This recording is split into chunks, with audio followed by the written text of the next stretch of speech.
말씀 같이 함께 보겠습니다. 새벽에 모든 대제사장과 백성의 장로들이 예수를 죽이려고 함께 의논하고 그때 예수를 판 유다가 그의 정죄됨을 보고 스스로 뉘우쳐 그 은 30을 대제사장들과 장로들에게 도로 갖다 주며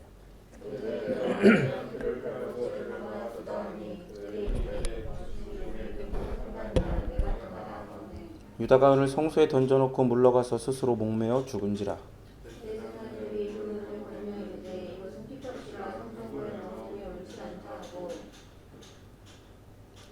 의논한 후 이것으로 토기장의 밭을 사서 나그네의 묘지를 삼았으니 이에 선지자 이르미야를 통하여 하신 말씀이 이루어졌나니 일러스되 그들이 그 가격 매겨진 자 곧 이스라엘 자손 중에서 가격 매긴 자의 가격 곧 은 30을 가지고 토기장의 값으로 주었으니 이는 주께서 내게 명하신 바와 같으니라. 아멘. 무죄한 자의 피라는 제목으로 마태복음 강의 181번째 말씀 같이 함께 나누도록 하겠습니다. 무죄한 자의 피 주여. 여러분들에게 나눠드린 그 말씀 적힌 것들은 그 본문 말씀을 그냥 맨 위에만 놓고요. 그리고 뺐거든요. 그러니까 제가 그 말씀 어디 읽자 그러면 본문 그 맨 위에 파란색으로 된 부분들 찾으셔서 바로 읽으시면 됩니다. 1절 읽겠습니다. 시작.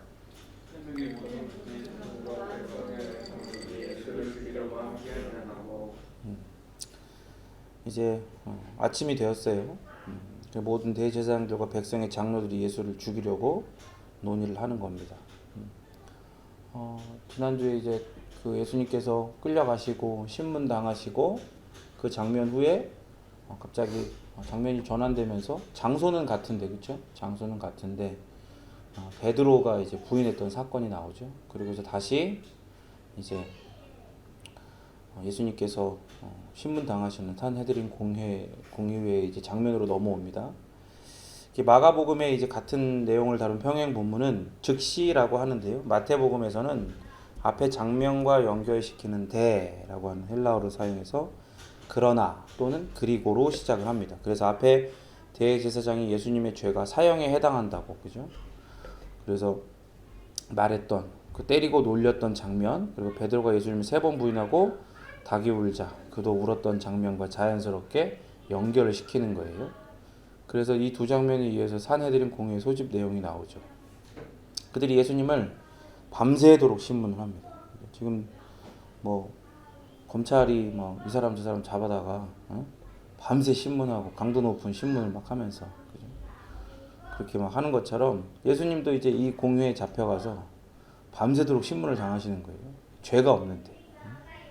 그리고 날이 밝자 모든 구성원들이 이제 참여를 해가지고 결정을 하는 거예요. 어떻게 할 것인가. 2절 읽겠습니다. 시작.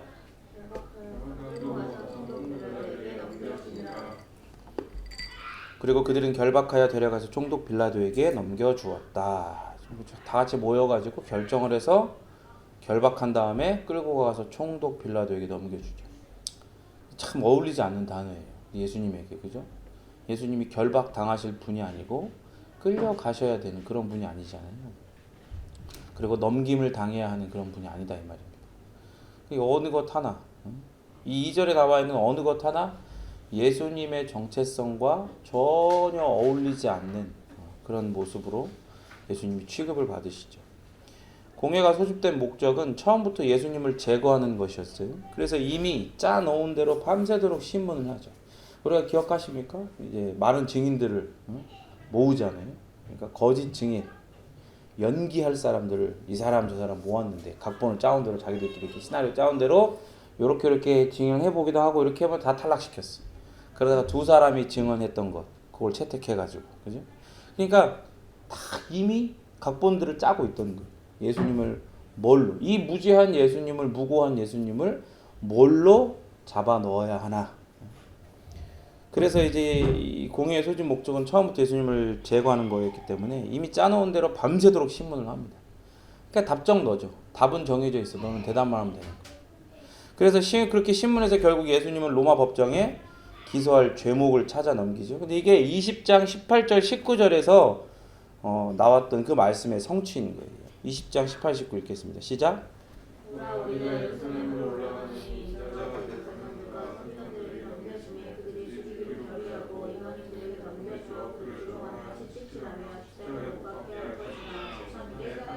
그렇죠. 예수님께서 이 말씀을 제자들에게 하셨었어요. 그래서 이 말씀이 지금 성취되어져 가고 있는 그것들을 보여줍니다. 3절 읽겠습니다. 시작.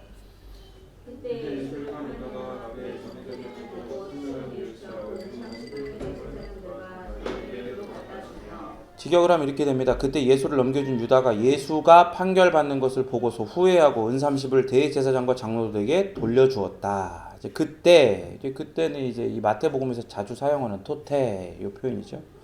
그때도 항상 얘기하는 것처럼 시간 순서가 아니라 주제가 전환되는 걸 보여줘요. 그래서 유다의 운명이 유대 법정의 재판과 빌라도 법정의 재판 사이에 일어난 사건이냐 아니냐 그게 중요한 게 아니라 지금 주제가 그죠?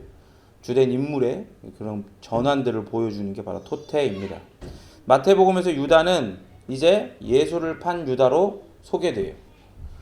유다는 예수님이 정죄받는 것을 보고 자신의 행동을 후회합니다. 여기서 스스로 니우처라고 번역된 메타멜로마이는 후회하다로 번역되지만 회개하다로도 번역될 수 있어요. 그럼에도 회개하다라고 번역되지 않은 이유, 그냥 스스로 니우처라고만 한 이유는 본문을 따라가면서 더 면밀하게 살펴보도록 하겠습니다. 본문에서 유다는 이제 12제자에 속한 신분이 아니에요. 마태복음은 아예 이 유다를 뭐라 그래요? 예수님을 넘겨준 배반자라고 소개를 합니다. 이 배반자가 예수님이 정죄받는 걸 보고 자신의 행동을 후회하죠. 지금까지 예수님과 함께 지내오면서 검색해서 찾은 내용은 다음과 같습니다. 들은 게 있잖아요. 그러니까 예수님이 하셨던 말씀, 예수님이 사셨던 삶을 가장 가까이에서 지켜보았단 말이에요. 그런데 지금 눈앞에서 벌어지고 있는 이 비상식적이고 그리고 반율법적인 이 모든 신문과 기소가 그에게 남은 일말의 양심을 건드렸을 거다 이 말이에요. 그렇게 유다는 직접 대제사장을 찾아가서 예수님을 팔아넘기고 정치적 이익을 약속받았다는 징표로 받은 그 은30을 다시 대제사장들과 장로들에게 돌려주죠. 우리가 전에도 잠깐 보았던 것처럼 이 은30은 단순히 돈이 아니에요. 이게 그렇게 큰 돈이 아니거든요. 이게 뭐 예수를 팔 정도로 자신의 스승을 팔 정도로 큰 금액이 아니다 이 말이에요. 그런데 이게 갖고 있는 의미가 정치적인 의미가 있는 거예요. 그러니까 본 단락에서만 이 은30이 5번 등장해요. 그래서 예수님의 죽음에 대한 책임을 의미하죠. 여러 의미가 담겨 있지만 1차적으로는 예수님의 죽음에 대한 책임이 누구에게 있냐? 이 은30을 손에 쥐고 있고 주고받고 뭐 돌려받고 이런 과정들을 통해서 그 책임이 누구에 있는지를 명확히 보여주는 도구가 됩니다. 그러니까 이 돈을 돌려줬다는 게 바로 이 돈이 원래 출처로 돌아갔다는 말이죠. 이 돈이 대제사장이 일하던 성전에 던져졌다는 것은 결국 성전이 무고한 자를 죽이는 데 필요한 돈을 보관하는 곳이 되어버렸다는 걸 보여주는 거예요. 성전은 그런 곳이 아니잖아요. 하나님의 거룩과 영광이 임한 곳인데 그런 성전이 무고한 자, 무죄한 자를 죽이는 데 필요한 돈을 보관한 곳이 되어버린 걸 지금 보여주는 거예요. 그러니까 지금의 성전이 더 이상 하나님의 공의와 거룩과 상관이 없는 곳이라는 걸 보여주죠. 그러니까 예수님의 목숨을 상징하는 이 은30을 만진 유다, 그리고 이 대제사장과 장로들, 줄여서 이제 대장들이라고 하겠습니다. 이 대장들, 예수님의 목숨을 은30으로 매겨서 지불한 대장들과 그 돈을 받은 유다 모두 예수님에 대한 1차적인 직접적인 책임이 있다는 것을 보여주는 거예요. 잘 아는 것처럼 둘 다 기름 부음 받은 자를 대적한 자의 운명을 맞이하게 될 거예요. 예수님은 기름 부음 받으신 그리스도시 메시아이시기에 그 메시아에 대한 긍정적 반응이 아닌 부정적 반응, 더 나아가 그를 대적한 자는 어떤 운명에 처하게 될 것인가를 예수님은 그동안 누차례 말씀을 하셨죠. 4절 함께 읽겠습니다. 시작.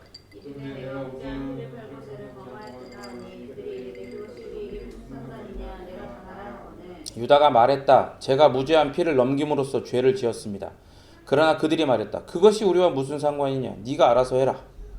이렇게 직역할 수 있습니다. 유다는 무죄한 자의 피를 넘김으로써 죄를 지었다고 대장들에게 말합니다.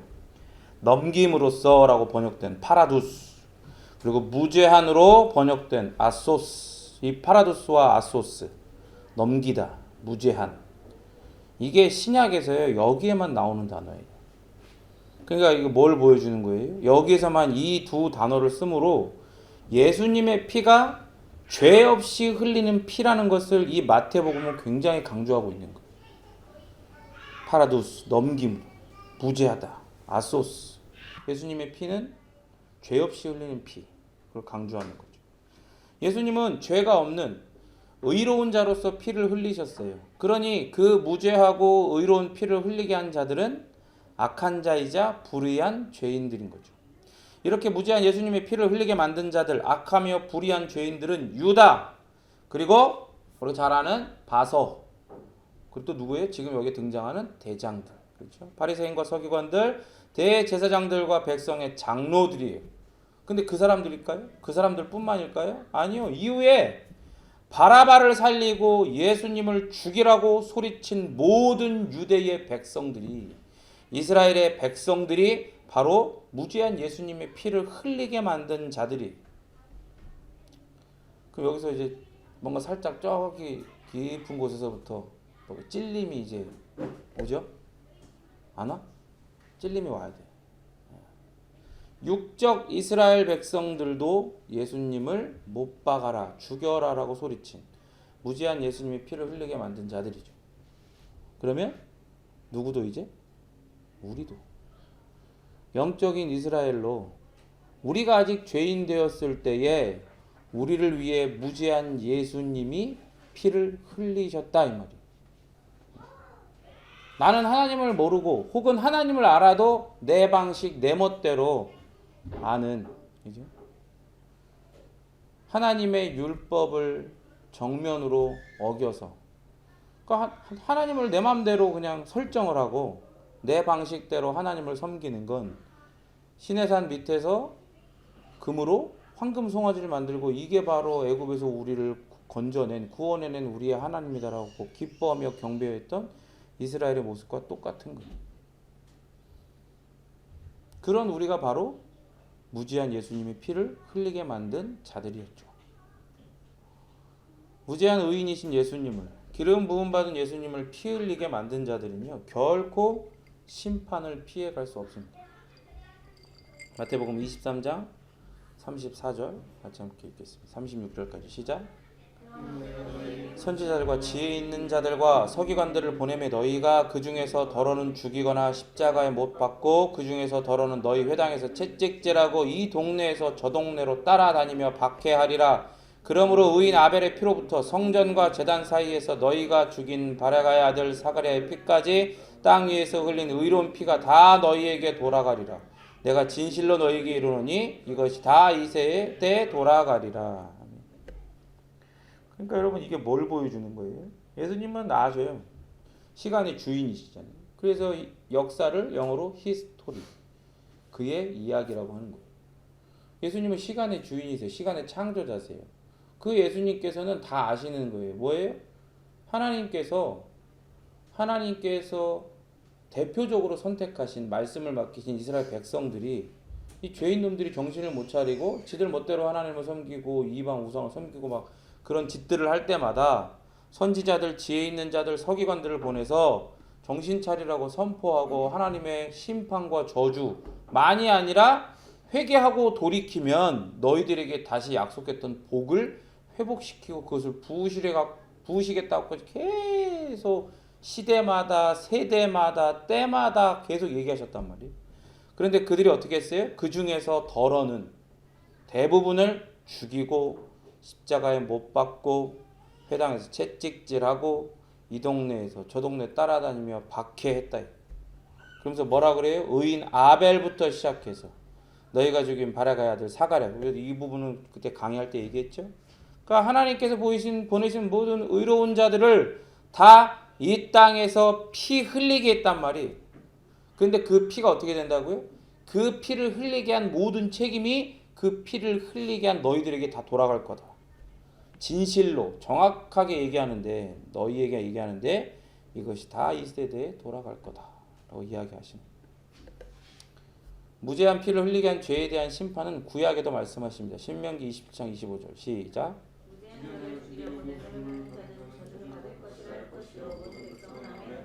그렇죠. 무죄한 자를 죽이려고 뇌물을 받는 자 저주를 받을 것이다. 유다는 무죄한 자의 피를 흘렸다고 하지만 대제사장들과 장로들은 네가 알아서 할 일이다. 이게 무슨 말이에요? 유다 네 책임이지. 우리는 더 이상 상관도 없고 책임도 없다. 이렇게 얘기하는 거예요. 그러니까 유다는 후회하잖아요. 근데 대조적으로 대장들은 죄의식 없이 유다의 말에 관심을 두지 않는 것처럼 보이죠. 근데 여러분 우리가 아는 거예요. 우리는. 그죠? 우리도 똑같은 놈들이니까. 똑같은 사람, 똑같은 죄인들이었기 때문에 아는 거예요. 관심 없는 척하고 거기에 책임이 없는 척하는 것뿐이지 사실은 알아. 그럼에도 아무리 척해도요. 이 피의 값, 이 피의 책임에서 결코 자유로울 수 없는 게 바로 우리들인 겁니다. 24절에 가면 4절과 똑같은 반응들이 나와요. 빌라도가 손을 씻어요. 그러면서 뭐라고 해요? 나는 이자의 피에 무죄하다. 너희가 알아서 할 일이다 라고 이야기합니다. 근데 이게 지금 이 유다에게 대장들이 한 말이랑 거의 비슷하죠. 그런 거예요. 하나님은 이들이 다 무죄한 예수님의 피를 흘린 그 모든 책임에서 자기만의 방식으로 자유롭다, 나는 상관없다라고 정말로 나는 무죄하고 의로운 자인 척하지만 결코 거기에서 벗어날 수 없다는 걸 이런 식으로 보여주시는 거예요. 그렇게 대장들이 유다에게 4절에서 한 이 말을 그들이 그대로 빌라도에게 24절에 똑같이 듣는다면 5절 읽겠습니다. 시작.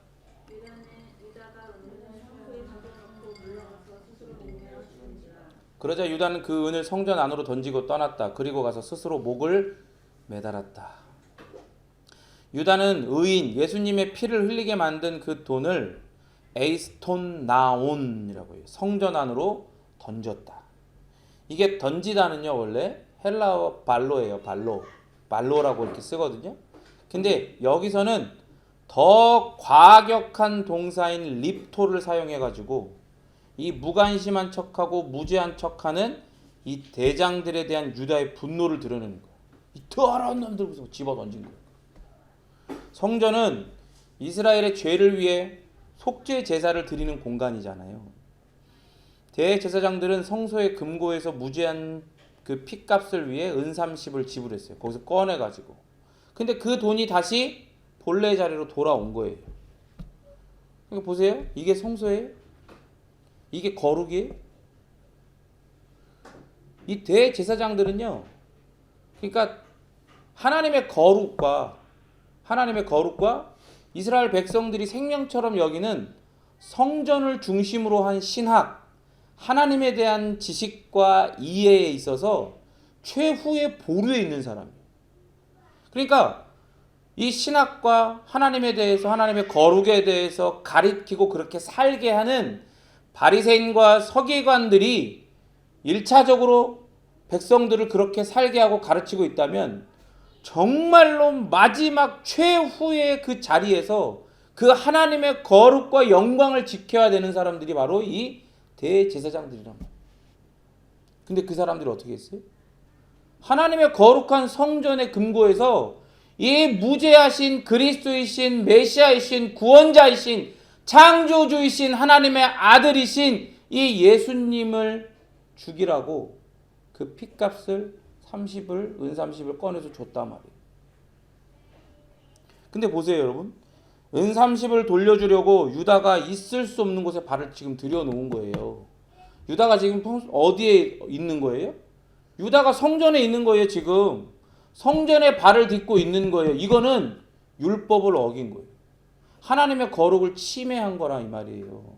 이 제사장이 정말로 이 모든 하나님의 명을 따라 그 율례를 따라 이 제사의 모든 행위를 하는 곳이거든요. 성전은.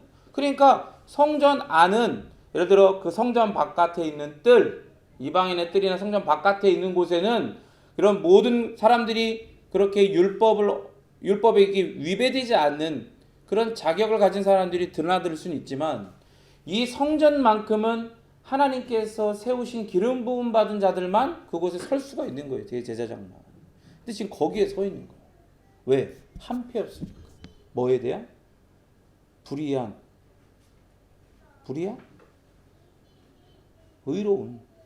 의로운 예수님을, 무죄한 예수님을 죽이는데 한패였기 때문에 거기에 몰래 기어 들어간 거지. 그래서 나는 죄 없다고 이거 니네 가져라 하면서 후회하면서 던진 거예요. 그곳에 그 더러운 돈의 분노를 담아 던진 거예요. 그러니까 보세요. 이게 성소냐고. 이게 거룩이냐고. 더러운 이득을 챙기려고 작당 모의하는 것들이 득실득실한 이곳, 이게 성소예요? 이게 거룩이에요? 예수님의 말씀처럼 여기는 성소가 아니라 강도의 소굴이 되었다는 걸 보여주는 거예요. 여러분 근데 그거 알아야 됩니다. 하나님은요, 당신의 거룩을 침해하는 어떤 것도 용납하지 않으세요. 오죽하면 당신의 거룩을 위해 당신의 아들을 십자가에서 죽이시기까지 하시나. 이런 하나님의 거룩을 죄인이 사모하게 되는 건요, 이게 사실 말이 안 되는 거예요. 어떻게 죄인이 하나님의 이러한 거룩을 사모해요? 오직 하나님의 말씀과 그 말씀의 영이신 성령 하나님의 역사로만 이게 가능하게 되는 거예요. 이런 하나님의 거룩은 이런 하나님의 거룩을 생각하지 않았던 유다는 돈을 던지고 나가서 결국 뭐예요? 목을 매달아 스스로 자살을 해요. 이런 유다의 죽음은요, 당대 다른 역사가들의 글에도 언급이 돼요. 그 공통된 내용은 다 이렇습니다. 첫 번째는 유다의 돈으로 예루살렘 근처의 땅을 사요. 땅의 이름이 피밧으로 불려요. 유다의 이 운명은 성경의 성취라는 걸 이 역사가들도 다 인정을 하고 있고, 유다가 그 비극적 결말을 맞는다라고 동일하게 이야기를 합니다.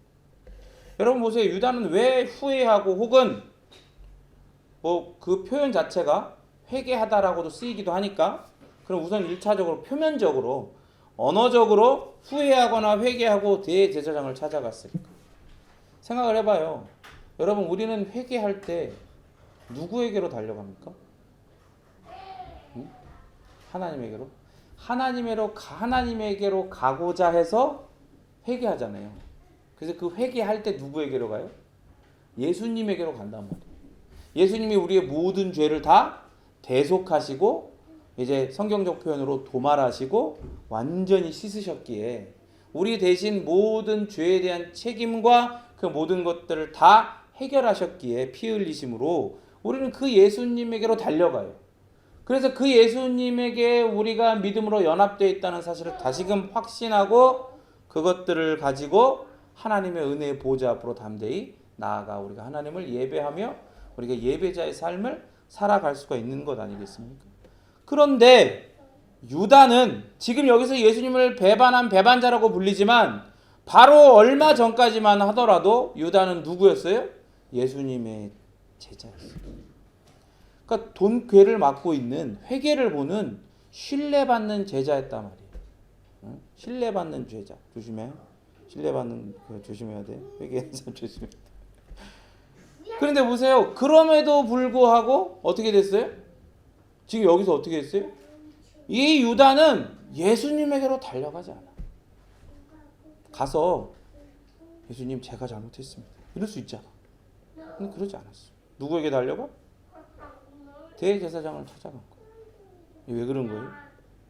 그의 신학적 배경을 잘 이해를 해야 돼요. 그의 신학적 배경은 누구예요? 바서들과 대장들일 거예요. 그래서 많은 사람들의 죄를 위해 무죄한 피를 흘리실 예수님이 아닌 대제사장들을 찾아가서 무죄한 피를 흘린 책임을 넘기든지 아니면 그 죄를 해결하려고 찾아간 거예요. 하늘나라 복음이라는 관점에서 회개는요, 결국 예수님께로 오는 거예요. 즉 예수님을 믿는 것으로 표현을 할 수 있죠. 유다 앞에서 베드로의 배신 사건이 나오죠. 이 유다 얘기 나오기 바로 전에 베드로는 똑같이 후회해요. 그리고 막 통곡을 하잖아요. 그러고 나서 어떻게 해요? 그를 다시 찾으러 오신 예수님을 향해 달려가요. 그래서 뭐가 돼요? 부활의 목격자, 부활의 증인이 된단 말이에요. 그렇게 유다의 비참한 최후는 자신의 결정인 동시에 하나님의 심판인 거예요. 자신을 죽음에까지 내어주심으로 죄인들의 저주와 죽음과 그 모든 더러운 것들을 가져가신 예수님의 희생과 다르게 스스로 자기를 해해서 목숨을 끊고 타인의 생명을 살리는 것과 전혀 무관한 죽음을 유다는 맞이했어요. 그러니까 보세요. 예수님의 죽음은 어떤 죽음이에요? 타인을 살리는 죽음이죠. 유다의 죽음은 어떤 죽음이에요? 스스로 죽는 죽음이에요. 이게 너무가 대비가 되는 거예요. 6절 읽겠습니다. 시작.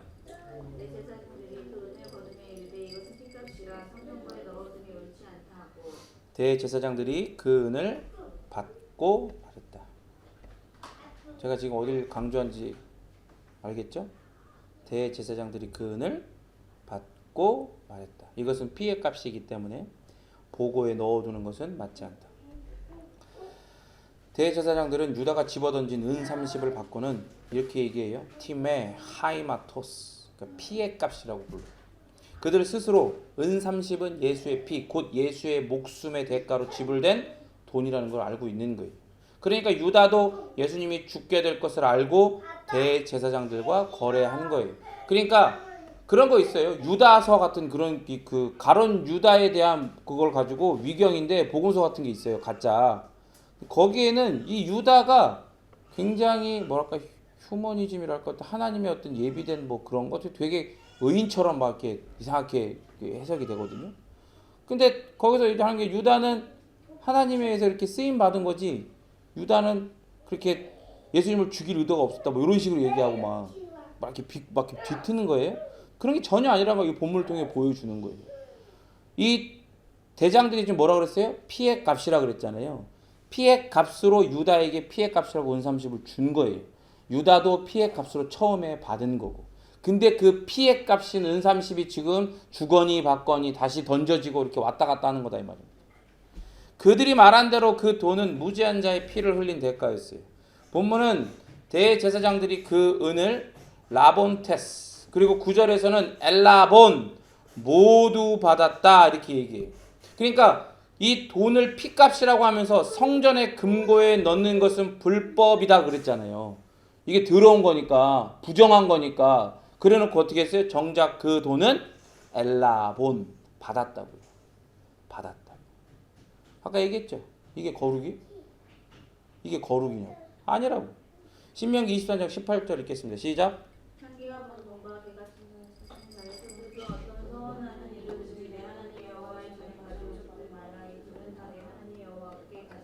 그렇죠. 창기가 번 돈, 개 같은 자의 소득. 이제 앞으로 지금 이제부터 개가 계속 나올 건데 우리 어린 친구들도 말씀을 듣고 있으니까 오해하지 마세요.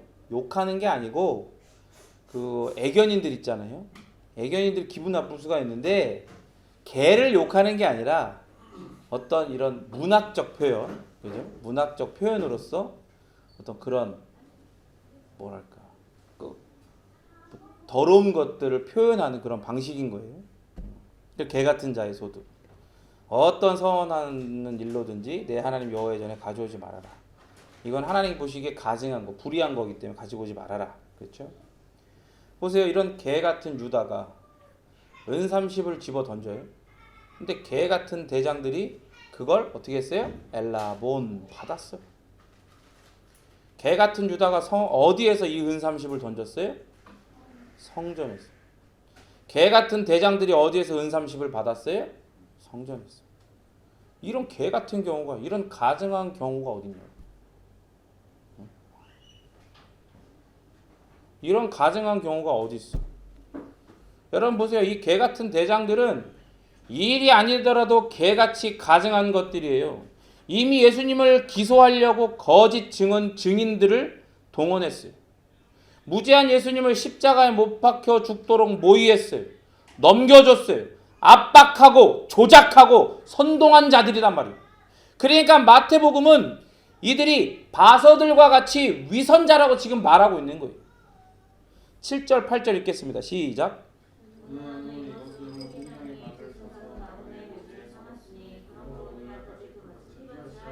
직역하면 그들은 서로 회의한 뒤에 나그네들의 매장지로 토기장에 밭을 샀다. 이 때문에 저 밭은 오늘까지 피밭으로 불렸다.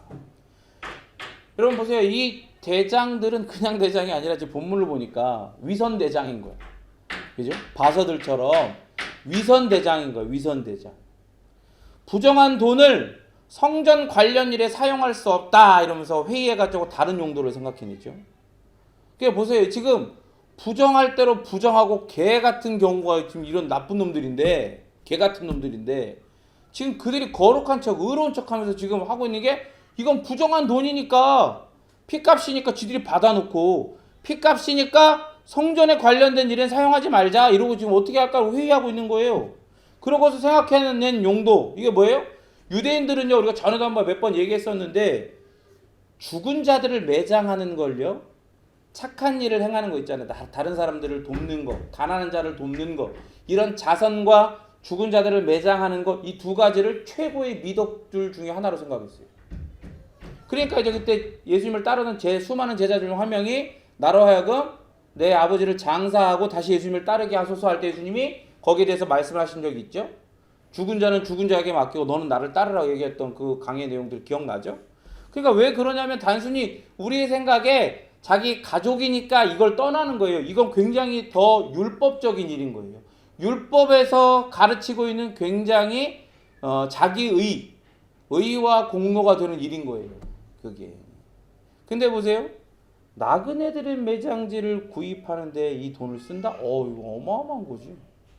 그죠? 자기 가족도 아니고 그러니까 이방인들이잖아요. 이들이 개같이 여기는 것도 아니고 유대인들이 개보다 못하게 여기는 이방인들을 묻어주는, 그러니까 돕는 거죠. 자선이죠. 또 매장이잖아요. 그러니까 이거 완전 율법에서 가르치고 있는 모든 그 착한 일들을 종합 선물 세트인 거 이게 완전히 엑기스야. 지들끼리는 이거 진짜 이거 최고다. 보세요. 근데 이게 하나님 보시기에 어떤 거예요? 이 개 같은 것들이 개 같은 그들의 신학과 개 같은 신앙으로 개 같은 결정을 내리는데 개 같은 경건을 개같이 드러내려고 하고 있는 거예요, 지금. 무제한 피해 값으로 자선 행위를 하는 것 역시 위선적인 경건이 아니야. 하나님은요, 결과가 아니라 과정을 보시고 마음을 보시고 동기를 보시고 따라합니다. 믿음을 보신다. 그걸 보세요. 왜? 결과는 하나님의 손에 있는 거예요. 여러분 이걸 명확히 하셔야 돼요. 모든 일의 결과는요 하나님의 손에 달려있지 우리의 손에 달려있는 게 아니에요. 근데 여러분 경건도 마찬가지입니다. 여러분 우리가 항상 광고할 때 첫 인사요 고백이요 결단으로 우리가 뭐라고 해요? 경건의 목숨 거는 성도 됩시다 라고 서로 이렇게 격려하면서 이야기하잖아요. 근데 여러분 봐봐요. 솔직히 우리가 쌓는 경건이 뭐 얼마나 효력이 있겠어. 응? 이렇게 정지하려고 하는 얘기는 아니고 여러분들이 막 하다 말다 해야죠. 기도해 주세요. 안 하잖아. 솔직히 그죠? 안 하잖아. 근데 진짜 여러분들 열심히 한다 쳐. 그렇게 되길 바래요. 근데 여러분 진짜 열심히 했어. 그렇다고 해서 그게 뭔 효력이 있겠어? 우리가 하는 경건이 효력이 있겠어요? 그 자체가 무슨 능력이 있고 그게 뭐 얼마나 하나님 보시기에 거룩하겠어요? 하나님께서 긍휼히 여기시고 우리의 믿음을 통해 역사하셔서 보잘것없는 그 우리의 경건이 우리를 하나님의 백성이라 선명하게 구분지어주고 외부의 모든 죄의 유혹과 위험으로부터 우리를 지켜주는 든든한 성벽이 되게 하는 거예요. 제가 아까 얘기했죠. 하나님은 과정과 마음과 동기와 믿음을 보신다고. 경건에 있어서도 마찬가지예요. 경건의 결과, 그 경건의 든든한 성벽이 되게 하는 결과는 하나님의 손에 달려있는 거지 우리에게 달려있는 게 아니다 이 말이에요. 보잘것없는 우리의 경건이 든든한 성벽이 되게 하는 결과는 하나님의 손에 있어요. 본문에서 나그네는 유대인과 함께 매장되지 않는, 매장될 수 없는 비유대인들, 이방인들을 가리켜요. 그러니까 보세요 여러분, 이 사람들이 생각해낸 게 얼마나 뛰어난 건가. 정결하지 않은 돈으로 정결하지 않은 사람들, 이방인들을 위해 쓰는 것은 그들의 경건을 돋보이게 만드는 굉장히 지혜로운 방법이에요. 어마어마한 걸 생각해낸 거야 지금, 머리를 모아가지고. 이 개 같은 것들이. 토기장의 밭은 피밭이라 불리게 됩니다. 토기장의 밭, 피밭. 이게 흰놈의 골짜기 혹은 흰놈의 골짜기, 기드론 골짜기 두 개가 만나는 곳인데, 이제 여러분 여기서 이제 이 말씀의 핵심들이 들어있어요. 우리가 잘 아는 것처럼 마태복음은 구약을 굉장히 잘 인용하죠. 특별히 구약을 인용해서 그 구약에 약속됐던 예언의 내용이 성취되었다라고 구체적으로 밝히고 있는 곳이 마태복음에서는 10곳이 있어요. 근데 여기가 바로 그 10번째예요. 굉장히 중요한 위치와 의미를 갖겠죠. 여기서는 결론적으로 얘기하면 예레미야 말씀과 스가랴 말씀 두 개를 한꺼번에 인용을 하는데 두 개를 섞어요. 그 두 개가 지금 예수님을 통해서 성취되었다는 걸 보여주죠. 우선은 피밭이라 부르는 것은 예레미야 19장 4절에서 온 겁니다. 여러분 거기 뭐 돼 있죠? 19장 4절만 나와 있나요? 읽어보세요. 시작.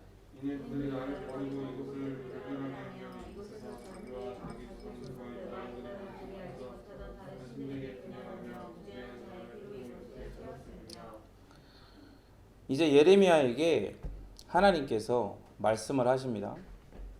토기장에 옹기를 사라고, 항아리를 사라는 거예요. 그리고 백성의 어른들, 그 장로들이죠. 제사장의 어른 몇 살, 그러니까 대제사장들을 이제 데리고 가라는 거예요. 그래서 하시도 문 어기 곁에 있는 흰놈의 아들의 골짜기로 가라는 거예요. 거기에서 내가 너한테 알려주는 거를 선포해라. 뭐라 그러냐면 너희 유다 왕들과 예루살렘 주민아 여호와의 말씀을 들으라. 만군의 여호와 이스라엘의 하나님이 이같이 말씀하시되 보라 내가 이곳에 재앙을 내릴 것이라. 그것을 듣는 모든 자의 귀가 떨리니 이는 그들이 나를 버리고 이것을 불결하게 하며 이곳에서 자기와 자기 조상들과 유다 왕들이 알지 못하던 다른 신들에게 분향하며 무지한 자의 피로 이것을 채웠으며 또 그들이 바알을 위하여 산당을 건축하고 자기 아들들을 바알에게 번제로 불살라 드렸나. 그러니까 지금 같은 경우는 우리가 하랑이를 잡아다가 우리가 믿는 신이다 그러면서 바알한테 산채로 잡아 죽여갖고 그 불살라고 번제로 드리는 거야. 그래서 뭐라고 하시냐면 이는 내가 명령하거나 말하거나 뜻하는 바가 아니다. 전혀 아니라고 선언을 하시는 거예요. 그러므로 보라 다시는 이곳을 도벳이나 흰놈의 아들의 골짜기라 부르지 아니하고 오직 죽임의 골짜기라 부르는 날이 이를 것이라. 여호와의 말입니다. 진짜 이렇게 되죠. 이렇게 된 거예요 지금. 내가 이곳에서 유다와 예루살렘의 계획을 무너뜨려 그들로 그 대적 앞과 생명을 찾는 자의 손에 칼에 엎드러지게 하고 그 시체를 공중에 세워 땅에 짐승의 밥이 되게 하며 이 성읍으로 놀람과 조롱거리가 되게 하리니 그 모든 재앙으로 말미암아 지나는 자마다 놀라며 조롱할 것이며 그들이 그들의 원수와 그들의 생명을 찾는 자에게 둘러싸여 공경에 빠질 때에 내가 그들이 그들의 아들의 딸의 살을 먹게 하고 또 각기 친구의 살을 먹게 하리라 하셨다 하고 너는 함께 가는 자의 목전에서 그 온기를 깨뜨리고 그걸 깨뜨렸다는 건 이제 이런 거예요. 그들에게 이르기를 만군의 여호와께서 이와 같이 말씀하시되 사람이 토기장의 그릇을 한번 깨뜨리면 다시 완전하게 할 수 없나니 이와 같이 내가 이 백성과 이 성을 무너뜨리리니 도벳에 매장할 자리가 없을 만큼 매장하리라. 여러분 토기가 항아리를 깨고 말고 하는 거는 그 항아리를 만드는 토기장의 그 권리죠. 그죠? 토기장의 권리예요. 토기장이가 의도한 대로 항아리가 예쁘게 나와야 흠이 없어야 그거를 상품으로 만들고 깨지 않는 거예요. 근데 뭔가 흠이 있고 일반 사람들은 몰라. 그냥 속이고 팔아도 돼. 그런데 토기장에는 알죠. 뭔가 흠이 있어. 온전치 않아. 그러면 토기장은 어떻게 해? 다 깨버려요. 안 팔아. 근데 그거를 야 이거 흠이 없는데 팔아도 되지 않냐? 이렇게 말할 권리가 있어요 없어요? 다른 사람에게? 다른 사람에게 그런 권리가 없는 거예요. 오직 하나님에게만. 토기장에만 그런 권리가 있는 거예요. 그러니까 이스라엘 백성들 이렇게 싹 다 죽여버려도 흠이 있기에 하나님의 거룩을 침해하기에 토기장이 되신 하나님께서 그렇게 죽여버려도 할 말이 없다는 거를 지금 이 백성들의 대표가 되는 자들을 불러다 놓고 이 흰놈의 골짜기 앞으로 아겔다마 피바치라고 불릴 이곳에서 그 항아리를 깨뜨리며 너희의 토기장이 너희의 주인은 하나님이다 라고 선포하는 거예요. 그 하나님이 너희들의 죄에 대해서 이러이러한 심판을 내릴 거다라고 선언을 하는 겁니다. 여러분, 이 심판이 이스라엘 백성에게 그대로, 이 문자 그대로 이루어지게 돼요.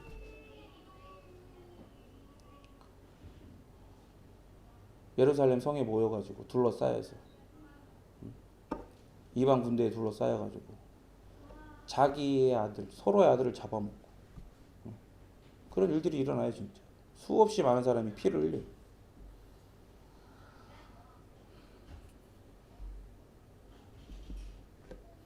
여호와의 말씀이라 내가 이곳과 이곳 그 가운데 주민에게 이같이 행하여 이 성읍으로 도벳 같게 할 것이라. 예루살렘 집들과 유다 왕들의 집들이 그 집 위에서 하늘의 만상에 분향하고, 막 하늘에 있는 막 수많은 1월 성신들한테 해달 별 이런 거에 분향하고 제사하고 다른 신들에게 전제를 부음으로 더러워졌은즉 도벳 땅처럼 되리라 하셨다 하시니, 예레미야가 여호와께서 자기를 보내사 예언하게 하신 도벳에서 돌아와 여호와의 집들에 서서 모든 백성에게 말하되 만군의 여호와 이스라엘 하나님께서 이와 같이 말씀하시되 보라 내가 이 성읍에 대하여 선언한 모든 재앙을 이 성읍과 그 모든 촌락에 내리리니 이는 그들의 목을 곱게 하여 내 말을 듣지 아니함이라 하시니라.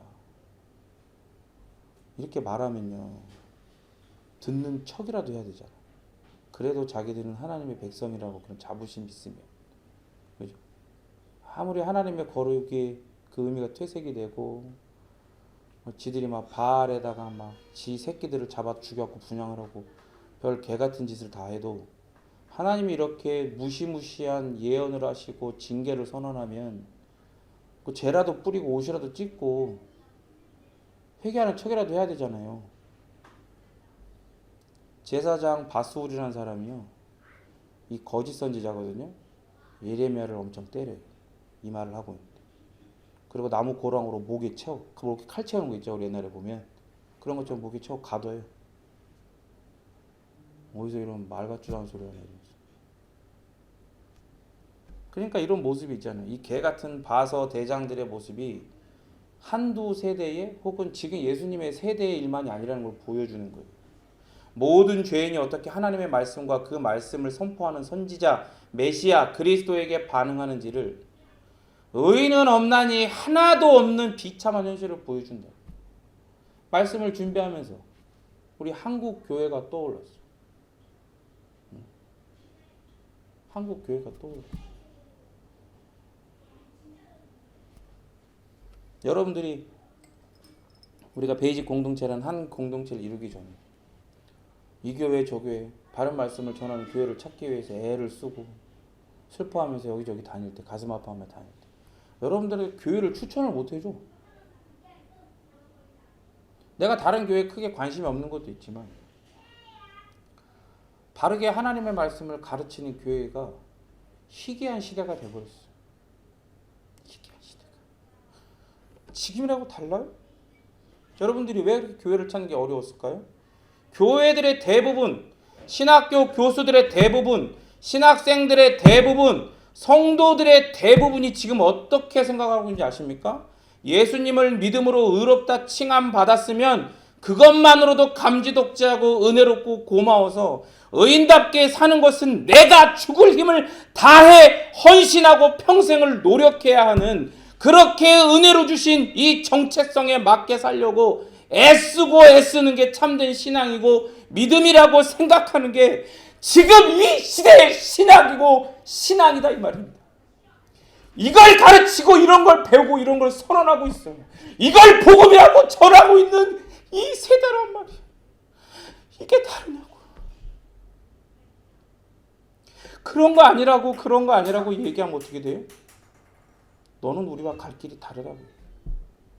너는 성경에서 말하는 참된 복음을 이야기하고 있지 않다고 얘기해요. 여러분, 예수님께서 말씀하신 유다를 통해서 보여주시는 지금 그 시대, 그리고 마태복음이 인용하고 있는 예레미야 선지자의 이 말과 스가랴 선지자의 말, 그 시대 전혀 다르지 않아요. 전혀 다르지 않아요. 우리는 뭐 새끼들을 죽여가지고 분양하진 않잖아요. 여러분, 지금 이런 잘못된 복음과 신학과 신앙을 그런 공동체에서 소유하고 자기 자녀들에게 가르치고 그것으로 그렇게 믿게 하는 거, 너는 구원받았다, 너는 지금 제대로 된 복음을 소유하고 있다, 그리고 그렇게 살고 그렇게 가르쳐라, 그렇게 선포해라 라고 하는 게, 그게 이방 신에게 분양하는 것과 뭐가 달라요? 바알을 섬기고 바알에게 자기의 자녀들을 죽여 분양하는 것과 뭐가 다르냐? 전혀 다르지 않아요. 의인은 없나니 하나도 없다는 말씀은 풀은 시들고 꽃은 풀은 마르고 꽃은 시들어도 하나님의 말씀이 영원한 것처럼 의인은 없고 하나도 없다는 말씀은 지금 여전히 유효하다 이 말입니다. 자기 스스로 의롭게 되려고 하거나 의인이라는 정체성에 걸맞는 삶을 자기 힘으로, 자기 율법으로, 자기 신학으로, 자기 신앙으로 살아보려고 하는 자들은 다 개 같은 자들입니다. 그들은 하나님 보시기에 다 개같이 여기는 가증한 자들인 거예요. 그들이 말하는 힘, 율법, 신앙, 열심, 의, 공로, 그 모든 것들은 하나님이 내 성전으로 가지고 오지 말라고 가증한 거라고 말씀하신 거예요. 그런 자들이 외치는 힘, 율법, 신앙, 삶 모두 다 개 같은 힘이고 개 같은 율법이고 개 같은 신앙이고 개 같은 신학이고 개 같은 삶이라 이 말이에요. 사람들이 박수 쳐주면 뭐해? 박수 쳐주면 뭐하냐? 이런 개 같은 경우가 지금 본문에서 언급되고 있는 거예요. 흰놈의 골짜기, 피밭, 그렇게 여기는 죽음의 골짜기로서 사람들이 피를 흘리면서 죽는 곳이다 이 말입니다. 여기가 사람들, 죄인들의 죄와 어리석음 그리고 심판의 결과가 여실히 드러나는 곳이 바로 이 흰놈의 골짜기 아겔다마 피밭 토기장의 밭이라고요. 예수님을 판 값이요. 여러분 이걸 생각해봐요. 어쨌든 뭐가 됐든 예수님을 판 값이잖아. 그런데 그 예수님을 판 값이 흰놈의 골짜기라는 저주받은 곳을 사는 데 쓰였어. 여러분 이게 뭘 보여줘요?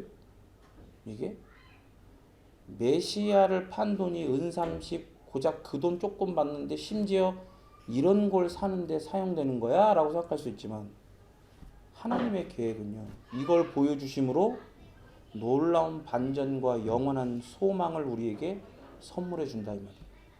9절 10절 읽겠습니다. 시작.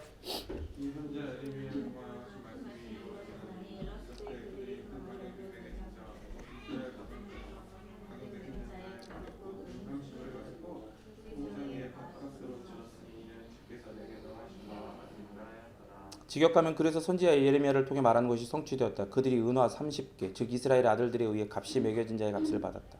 그리고 주께서 내게 명령하신 대로 그들이 토기장의 밭을 위해 그것을 주었다. 본문은 대제사장들이 무제한 피해값으로 토기장의 밭을 구입한 사건이 무슨 의미를 갖는지를 설명을 해주죠. 본문은 구약 본문들을 결합해갖고 인용하고 얘기했죠. 예레미야와 스가랴 본문을 결합한 거예요.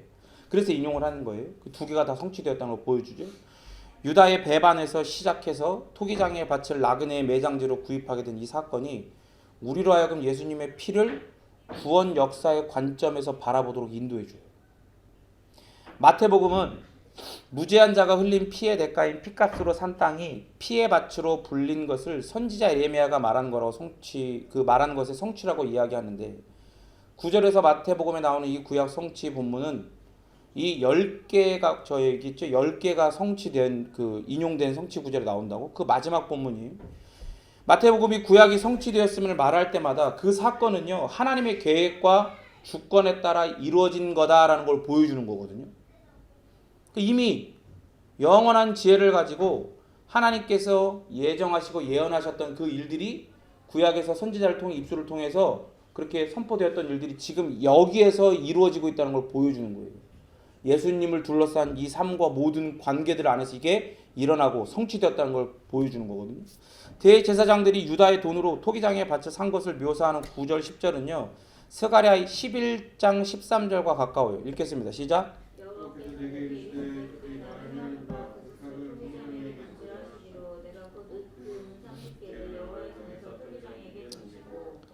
이 스가랴서는 10장에서요 구원을 베풀 왕이 장차 오시리라 이런 말씀을 선포해요. 그리고서 11장에서 그 왕이 목자로 비유가 돼요. 우리 전에 얘기했죠. 왕과 목자는 구약에서 특별히 또 마태에서 그걸 인용할 때 이 동일선상에 같은 의미를 갖는다고. 그러니까 왕 같은 목자, 목자 같은 왕, 우리의 구원자 메시아 그리스도가. 그래서 스가랴에서 이게 온 개념인데 왕이 목자로 비유되는 게 11장인데 목자가 백성들한테 품삯을 달라 그래요. 여기서 나오는 목자가. 그럴 때 백성들이 이 왕 같은 목자의 존귀함을 우습게 여겨가지고 은 30이라고 하는 적은 돈을 품삯으로 던져줘요. 이거나 받고 떨어져 준단 말이에요. 그러니까 마태복음이 이 본문을 인용한 건요 바서 대장들만이 아니라 이스라엘 백성들 전체가, 그죠? 11장에서 스가랴 11장에서는 목자가 백성들한테 품삯을 요구하고 백성들이 이 왕 같은 목자의 이 존귀함을 우습게 여겨서 은 30만 준단 말이에요. 그러니까 이 왕 같은 목자, 이 예수 메시아를 누구도 바서 대장들 뿐만이 아니라 백성들도 우습게 여기고, 지금 오늘 본문에서 백성들도 예수님의 피값에 대한 책임이 있다는 걸 보여주는 거라. 이스라엘 백성들 전체가 예수님을 메시아로 온전히 인정하지 않고 반응하지 않고 그의 존귀함을 모르고 대했다는 것을 이 본문을 이용함으로 마태복음이 보여주는 거예요.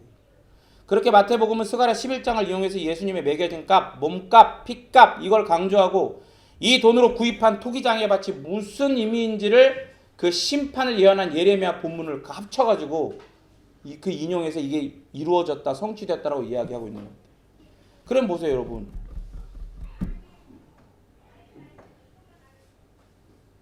본문에 드러난 인용된 이 본문에서 우리가 지금 보았던 본문에서 이게 인용이 된 거면 성취된 거면 그 끝난 거잖아. 심판으로 끝나버리는 거잖아요. 그죠? 심판으로 끝나버리는 거예요. 그럼 진짜 비극인 거야. 비참한 거야. 그 이 시대, 이 세대에, 그리고 우리 세대에 그럼 소망이 없냐? 솔직히 아까 예레미야 말씀처럼 항아리를 깨트려 버리고 우리를 그냥 완전히 멸망시켜 버려도 우리는 할 말이 없어. 여러분 봐봐요. 여러분 봐봐. 지금은요 이 시대가 어떻게 됐어요?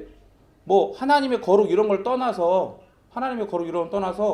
정의, 저스티스 한 10년 전에 정의란 무엇인가 이 책이 유행을 했죠. 왜 그럴까요? 그 책이 왜 유행할까요? 뭘 보여주는 거예요? 이 땅에 정의가 없다는 걸 보여주는 반증이에요. 근데 그 10년 정도 지난 지금 2023년에 들어선 우리는 여러분이 속하는 어디 가가지고요. 세상 공동체 어디 가서 정의로움에 대해서 얘기해 보세요. 어떤 취급받을 것 같아요? 잘난 척하고 있네. 혼자 정의로운 척. 너나 그렇게 살아. 이런 취급받아요. 여러분 정의로움을 얘기하면요. 뭐 하나님의 공의나 이런 거 전에 정의로움만 얘기해도 이 사회에서 개 같은 취급을 받는다고요. 이런 시대에 여러분 소망이 없는 거예요. 원래는 그냥 토기가 갖다 깨버리는 거예요. 이거 완전 흠이잖아. 여기서 무슨 하나님의 거룩과 공의를 찾아요. 정의가 사라진 이 시대와 세대에서. 근데 여러분 보세요. 소망이 없냐? 아니다 이 말이에요. 이 예레미야가 있잖아요. 32장으로 가잖아요. 7절 읽어볼까요? 32장 7절 여러분 안 나와 있나요? 읽어보세요. 시작.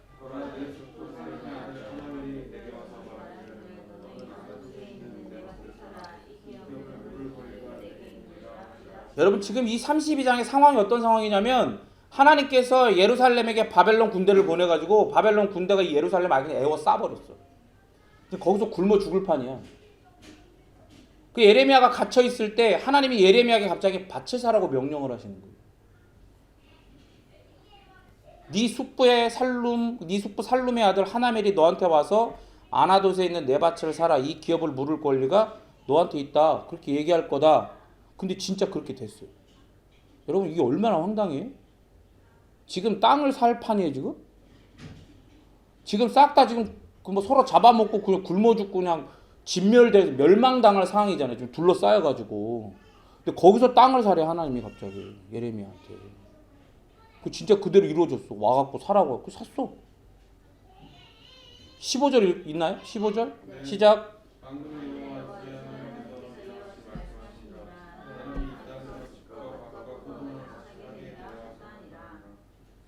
그렇게 됐다니까요. 근데 여러분 그 다음에 예레미야 기도가 나오거든요. 거긴 안 나와 있죠. 16절 나와 있나요? 없죠. 예레미야가 기가 막힌 거예요. 기가 막힌 거예요. 뭐가 기가 막힌? 예레미야는 하나님의 선지자잖아요. 이 백성이 항아리 깨지듯이 싹 다 진멸당해도 괜찮아. 그게 맞아. 하는 짓거리를 보면 안타깝지만 하는 짓거리를 보면 그게 맞아. 이 개 같은 것들은 그렇게 멸망당해야 돼. 그래서 뭐라고 기도하면 내가 매매 증서를 네리야의 아들 바룩에게 넘겨준 뒤에 여호와께 기도하여 이르되 슬프도소이다. 주 여호와여 주께서 큰 능력과 표심팔로 천지를 지으셨사오니 주에게는 할 수 없는 일이 없으십니다. 주는 은혜를 천만인에게 베푸시며 아버지의 죄악을 그 후손의 품에 갚으시오니 크고 능력 있으신 하나님이시여 이름은 만군의 여호와시니이다. 주는 책략에 크시며 하시는 일에 능하시며 인류의 모든 길을 주목하시며 그의 길과 그의 행위의 열매대로 보응하시나이다. 주께서 애굽 땅에서 표적과 기사를 행하셨고 오늘까지도 이스라엘과 인류 가운데 그와 같이 행하사 주의 이름을 오늘과 같이 되게 하셨나이다. 주께서 표적과 기사와 강한 손과 표심팔로 큰 두려움으로 주의 백성 이스라엘을 애굽 땅에서 인도하여 내시고 그들에게 주시기로 그 조상들에게 맹세하신 바 젖과 꿀이 흐르는 땅을 그들에게 주셨으므로 그들이 들어가서 이를 차지하였거늘 주의 목소리를 순종하지 아니하며 주의 율법에서 행하지 아니하며 무릇 주께서 행하라 명령하신 일을 행하지 아니하였으므로 주께서 이 모든 재앙을 그들에게 내리셨나이다. 보옵소서 이 성을 빼앗으려고 만든 참호가 이 성에 이르렀고 칼과 기근과 전염병으로 말미암아 이 성이 이를 치는 갈대아인의 손에 넘긴 바 되었으니 주의 말씀대로 되었음을 주께서 보시나이다. 주 여호와여 주께서 내게 은으로 밭을 사며 증인을 세우라 하셨으나 이 성은 갈대아인의 손에 넘기신 바 되었나이다. 그때 여호와의 말씀이 예레미야에게 임하여 이르시되 나는 여호와여 모든 육체의 하나님이라. 내게 할 수 없는 일이 있겠느냐? 그러므로 여호와께서 이와 같이 말씀하시니라. 보라 내가 이 성을 갈대아인의 손과 바벨론의 느부갓네살 왕의 손에 넘길 것인지 그가 차지할 것이라. 이 성을 치는 갈대아인이 와서 이 성읍에 불을 놓아 성과 집 곧 그 지붕에서 바알에게 분향하며 다른 신들에게 전제를 드려 나를 경노하게 한 집들을 사르리니 이는 이스라엘 자손과 유다 자손이 예로부터 내 눈앞에 악을 행했을 뿐이라. 이스라엘 자손은 그의 손으로 만든 것을 가지고 나를 경노하게 한 것뿐이니라. 여호와의 말씀이니라. 이 성이 건설된 날부터 오늘까지 나의 노용과 분을 일으킴으로 내가 내 앞에서 그것을 옮기려 하노니 이는 이스라엘 자손과 유다 자손이 모든 악을 행하여 내 노여움을 일으켰습니다. 그들과 그들의 왕들과 그의 고관들과 그의 제사장들과 그의 선지자들과 유다 사람들과 예루살렘 주민들이 다 그러하였느니라. 그들이 등을 내게로 돌리고 얼굴을 내게로 향하지 아니하며 내가 그들을 가르치되 끊임없이 가르쳤는데도 그들이 교훈을 듣지 아니하며 받지 아니하고 내 이름으로 일컫는 집에 자기들의 가증한 물건들을 세워서 그 집을 더럽게 하며 흰놈의 아들의 골짜기에 바알의 산당을 건축하였으며 자기들의 아들들과 딸들을 몰래 앞으로 지나가게 하였느니라. 죽였다는 말이 살아있는 채로 불에 태워 죽였다는 말이. 그들이 이런 가증한 일을 행하여 유다로 범죄하게 한 것은 내가 명령한 것도 아니요 내 마음에 둔 것도 아니니라.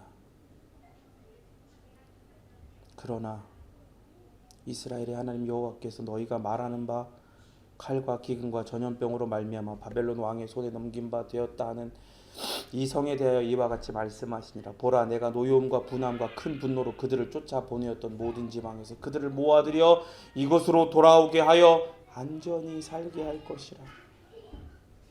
그들은 내 백성이 되겠고 나는 그들의 하나님이 될 것이며 내가 그들에게 한 마음과 한 길을 주어 자기들과 자기 후손의 복을 위하여 항상 나를 경외하게 하고 내가 그들에게 복을 주기 위하여 그들을 떠나지 아니하리라 하는 영원한 언약을 그들에게 세우고 나를 경외함을 그들의 마음에 두어 나를 떠나지 않게 하고 내가 기쁨으로 그들에게 복을 주되 분명히 나의 마음과 정성을 다하여 그들을 이 땅에 심으리라. 여호와께서 이와 같이 말씀하시니라. 내가 이 백성이 이 큰 재앙을 내린 것 같이 허락한 모든 복을 그들에게 내리리라. 너희가 말하기를 황폐하여 사람이나 짐승이 없으며 갈대아인의 손에 넘긴 바 되었다는 이 땅에서 사람들이 밭을 사되 베냐민 땅과 예루살렘 사방과 유다 성읍들과 산지의 성읍들과 저지대의 성읍들과 네겝의 성읍들이 있는 밭을 은으로 사고 증서를 기록하여 봉인하고 증인을 세우리니 이는 내가 그들의 포로를 돌아오게 함이니라. 여호와의 말씀이니라. 영원한 언약을 그들에게 세우고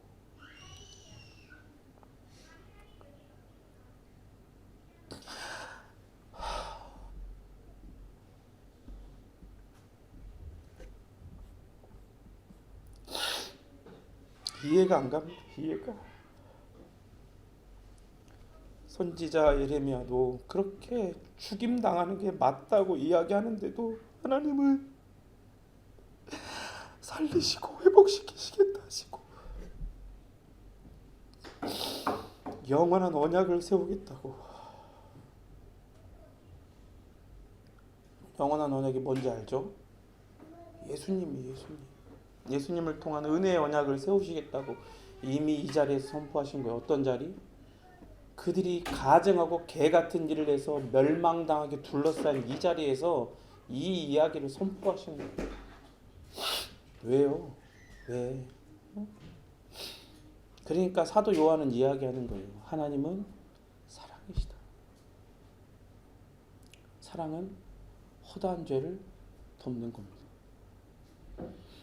여러분, 그래서 예레미야 33장 3절이 여기에서 나온 거예요. 이 영원한 언약, 이 구원의 약속을 선포한 이후에 33장 3절 여러분 거기 있나요? 같이 읽겠습니다. 시작.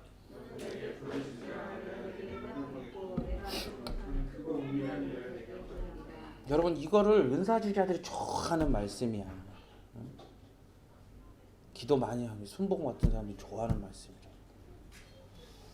다 응답할 거니까 약속하시지 않느냐? 크고 은밀한 일을 네가 바라는 거 다 응답하신다, 다 이루어주신다. 너는 알지 못하지만 그걸 바라보고 그걸 미리 감사하고 그게 믿음이다 이렇게 가르치는 사람들이 좋아하는 말씀이라고. 근데 여러분 봐봐요. 지금 쭉 읽어보니까 어떤 말씀이에요? 하나님의 구원의 역사, 특별히 예수 그리스도를 향하여서 이 말씀을 주시는 거예요. 크고 은밀한 일이 뭡니까?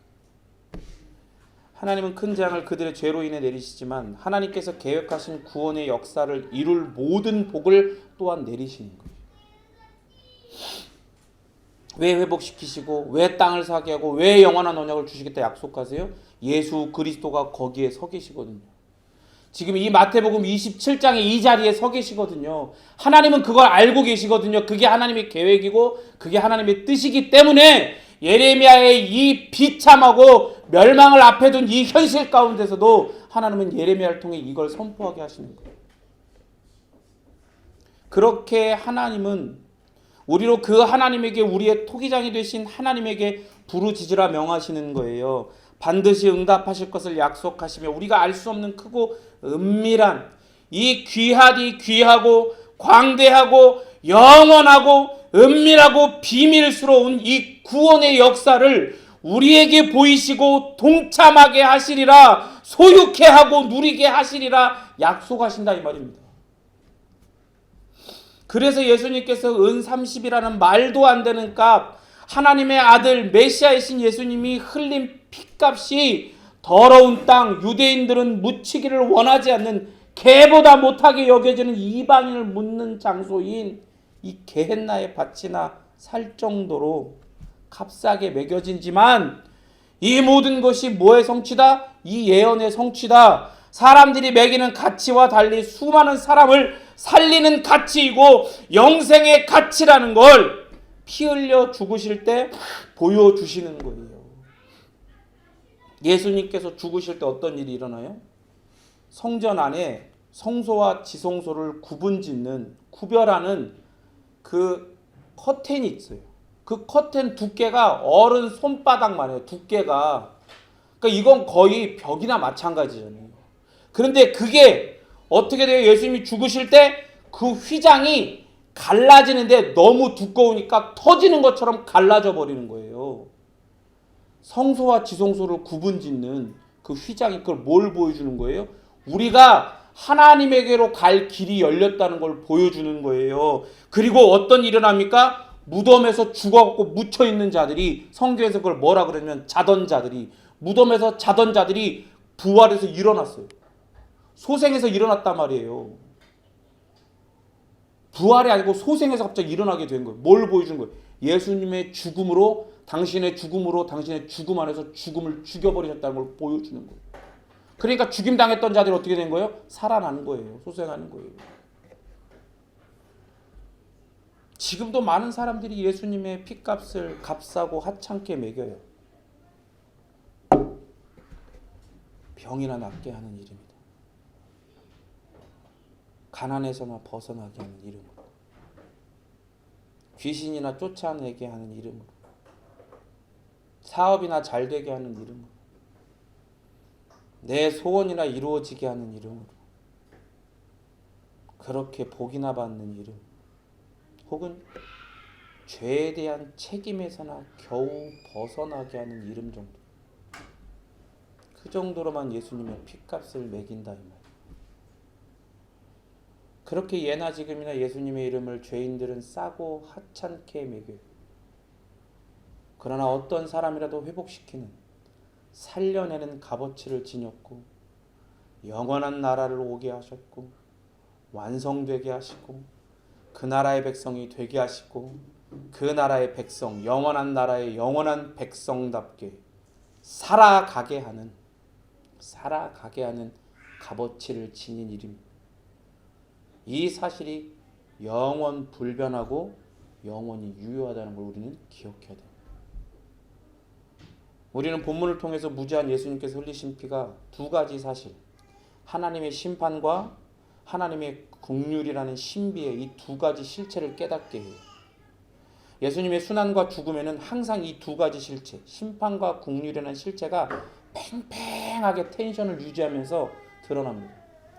회개에 대해서도 이게 드러나요. 죄 없는 의인의 피를 흘린 가룟 유다는 후회해서 회개의 단계로 나가지 못했어요. 회개는 돌이켜서 믿음으로까지 나가는 걸 포함해요. 유다는 의인의 피를 자기 욕심 때문에 판 죄에서 돌이켜 피값으로 용서하시는 예수님께 돌아갔어요. 예수님을 저주했던 베드로가 하늘나라 복음을 위해 파송받는 공동체에 포함된 걸 보면 예수님은 분명히 진짜 참되게 회개했으면 유다도 용서해 주셨겠죠. 반드시. 후회만 하는 것이 아니라 임마누엘 예수, 우리와 함께 하시는 하나님이 우리를 우리의 죄에서 구원하시고 그러한 죄와 죽음의 삶에서 영원히 자유케 하시는 그 임마누엘 예수를 믿는 믿음으로 예수님께 나와 용서를 구했으면 유다는 반드시 용서받았습니다. 후회나 뉘우침과 이 회개가 본질적으로 다르다는 것을 우리는 본문을 통해서 명확하게 봅니다. 후회나 뉘우침은요, 회개를 위한 첫 단계, 첫 계단이라고. 발을 디딘 거야. 그러나 첫 계단에 멈춰 있으면 그건 다음 층에 올라간 게 아니잖아. 그것처럼 자신의 죄인됨을 폭로하는 그 의로우신 예수님 앞에 내 죄인됨이 폭로되는 거예요. 지금 본문에 드러난 모든 사람들이 그렇게 예수님 앞에 폭로당하고 있는 거예요. 사실은 그렇게 폭로하는 예수님의 의로움을 보고 회개한다는 것은 믿음으로 그 계단 끝까지 올라서는 거예요. 그게 바로 진정한 회개입니다.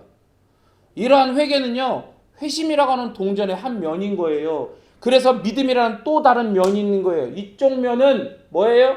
회개와 이쪽 면은 믿음의 회심이라는 동전이라고요. 그렇게 예수님에 의해 폭로당해 후회하고 회개한 자는 자신의 죄인됨에 비참함에서 구원하시는 예수님을 믿음으로 회심의 좁은 문을 통과하는 동시에 이제 그 문을 통과하면 이 나라는 어떤 나라예요? 회심의 나라예요. 회심적 삶을 사는 나라라고요. 후회하고 뉘우침으로 점철된 나라가 아니라 철저하게 회개하고 그 예수님을 믿는 나라라고요. 예수님 때문에 회개하게 되고 예수님 때문에 믿음으로 삶을 용서받은 자다운 삶을 살아가게 되는 거다 이 말입니다. 본문을 통해서 우리는 피값은 예수님의 죽음에 대한 책임이라는 걸 알게 됩니다. 예수님의 피값은 누가 무죄한 메시아의 피의 흘림에 대해 책임을 질 것인지를 보여주죠. 예수님의 피를 흘리게 한 자들은 피에 대한 대가를 지불해야 돼요. 그래서 유다는 어떻게 됐어요? 회개하지 않고 뉘우치기만 하니까 그 책임에서 벗어날 수가 없는 거예요. 자기 스스로 벗어날 수가 없어. 그러니까 어떻게 해요? 스스로 목매달아 죽었어. 피의 돈을 주고 받고 자기들의 위선적 경건을 드러내는데 사용한 의로운 척하던 대장들은 어떻게 됐어요? 예루살렘 나중에 멸망당할 때 이들도 함께 심판당했어요. 그래서 예수님 말씀하셨잖아요. 그날엔 너희들이 뒤도 돌아보지 못하고 도망가라. 바로 도망가라. 급히 도망가라 얘기하시잖아요. 그날에 이들은 다 심판당했어요. 마지막으로 본문을 통해 예수님의 피가 구속사의 관점에서 회복의 역할을 한다는 걸 깨닫게 됩니다. 구약의 본문들을 결합시키고 인용하셨어요. 그래서 우리는 예수님의 피가 구속사의 관점에서 갖는 의미와 가치를 더 구체적으로 알게 됐어요. 무죄한 예수님의 피와 죽음은 인간의 죄와 악 때문이지만 그런 것 같지만 하나님의 섭리와 구속사적 관점에서는 구원의 역사를 담은 성경의 성취입니다. 피값으로 산 밭은 이방인들을 위한 거였잖아요. 가증스러운 행위로 이게 일어난 거잖아요. 그럼에도 불구하고 하나님은 어떤 선을 이루세요? 그 예수님의 죽음을 통해 모든 민족이 구원을 받을 거라는 걸 이방인들을 위해 그 밭이 사지는 걸 통해 보여주는 거예요. 유대인들을 위해 그 밭을, 그 돈을 사용한 게 아니라 이방인들을 위해 그걸 사용한 걸 통해서. 이게 얼마나 큰 사랑이에요. 내가 만약에 하나님이었으면 예수님을 판 그 더러운 돈, 그 개 같은 돈 진짜 근데 그걸 가지고 뭘 보여주셔요? 예수님의 죽음의 의미를 보여주시죠. 이방인들, 우리를 위한 거. 여러분 서로를 보세요.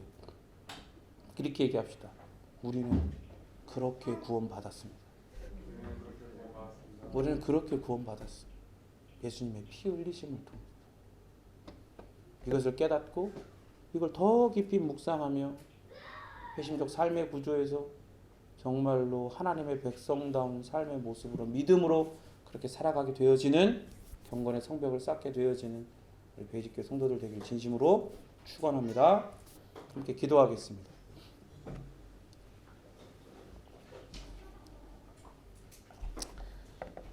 기도할 거리가 많겠죠. 하나님께서 주시는 기도의 제목들로 기도하시길 바랍니다. 우리가 특별히 두 가지 놓고 기도합시다. 나는 예수님의 값을 제대로 매기고 있는가? 그걸 좀 깊이 좀 생각하셨으면 좋겠어요. 우리가 아까 얘기했던 것처럼 개같이 되면 안 될 거야. 개같이 매기면 안 되죠. 예수님의 값을 제대로 다르게 매겨. 전에 얘기했죠. 우리는 자본주의 시대에 살면서 그냥 태어날 때부터 본능적으로 뭐 어떤 거에 대한 값을 매기는 거를 너무 잘해. 너무 쉽게 해. 자연스러워. 근데 이게 웃긴 거예요. 예수님에 대한 값어치는 제대로 매기는 사람이 별로 없어요. 누구만 그 값을 제대로 매길 수 있어요? 참된 복음을 소유한 사람만이 그 예수님의 가치를 제대로 매길 수 있다. 그것을 위해서 그러한 인생, 예수님의 그 가치를 제대로 드러내는 인생이 되게 해달라고 기도하시고, 또 하나는 그 예수님을 나만 믿는 게 아니라 다른 사람들에게도 선포해야 돼. 이 놀라운 긍휼의 하나님, 그 하나님의 긍휼이 예수 그리스도를 통해 드러난 이 놀라운 복음을 다른 이에게도 전하는, 선포하는 우리가 되게 해달라고. 같이 함께 우리 기도하도록 하겠습니다. 기도하겠습니다.